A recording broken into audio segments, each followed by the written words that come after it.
Hi, my name is Tom Heffel, and this channel is all about helping students learn chemistry. In this video, we're going to be talking about the effects of temperature on solubility.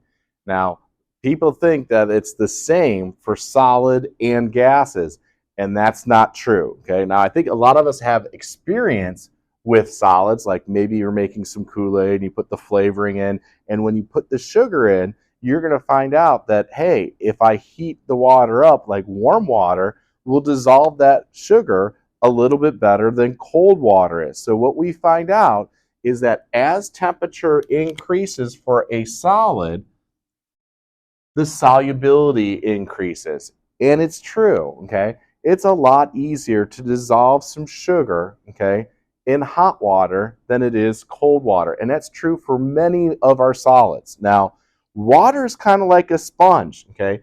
And it can only hold so many grams. This is like usually labeled in grams per 100 grams of the solvent water. I see solubility measured that way quite a bit in chemistry.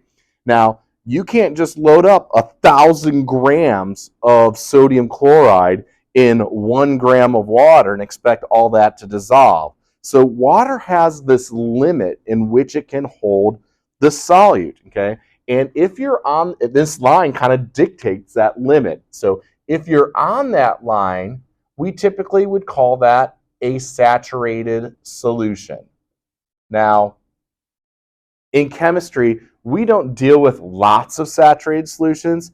Typically, we have some type of molarity of our solution that's below the limit. So if you're below this line, we call that an unsaturated solution. And that's because we try to keep things safe in a chem lab, especially in an academic situation. I try to keep all my molarities below 1. And actually, if I can do something that's at 0.1 or 0.2, I prefer that just for the safety. So a lot of times in the chem lab, we're dealing with solutions that are unsaturated. They could hold a lot more chemical, but we decrease the level, decrease the concentration just for safety purposes, okay? Now, in a rare situation, you can actually get something that's above the saturation line, okay? And we would call that a super saturated solution. And you might say, well, how can something hold more than what it should, okay? Well, it's the way that they're created. So what we do is we jack up the temperature. So if you kind of look over here, okay, it can hold this level, okay, but it has to be at this temperature, okay? And then what we do is we cool it down very, very slowly. So saturated solutions are very unstable. In fact, if you just like kind of ding the side of the beaker, the whole thing will turn to a solid because you are above the saturation line, okay? Now, I've tried to do this in class a few times, okay? I would say I am unsuccessful more than I am successful in creating these supersaturated solutions just because of the, I guess, level of glassware, and maybe it's just a little too dirty for me to do. So they're very unstable though, okay? So if you want to watch some videos, maybe I'll put a link in the description for you guys to find one of those videos of a supersaturated solution, but I'm just trying to introduce you to the vocabulary. So if you're on the line, the water's holding its maximum. Most of the time, we're not dealing with that. We're usually dealing with less than that for safety purposes, and we have an unsaturated solution. Okay, but it is possible to create these supersaturated solutions, and the way you do that is by heating it up, dumping all the solute in, and then cooling it down slowly. That will create your supersaturated solution. Now, I also want to let you know that not all ionic compounds that are solids have this straight line, okay? You'll have some that might be kind of curved, okay? So it doesn't have to be linear for your solubility graph, okay? Now, I do want to take some time to say how a solid is different than a gas, because the gas does the exact opposite, okay? As the temperature increases, the solubility goes down. And this is the part that a lot of students mess up with.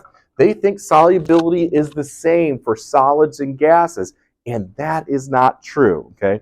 Remember, when we're trying to dissolve an ionic compound that's in a lattice, we got to break up all these intermolecular forces, okay, so that they can mix in with the water molecules. And these are held together very tightly. That's why increasing the temperature, okay, will help this solid break up its intermolecular forces so it can mix with the water molecules. Well, gases are the exact opposite. We don't need any help breaking them up. The gas molecules are really, really far apart, okay?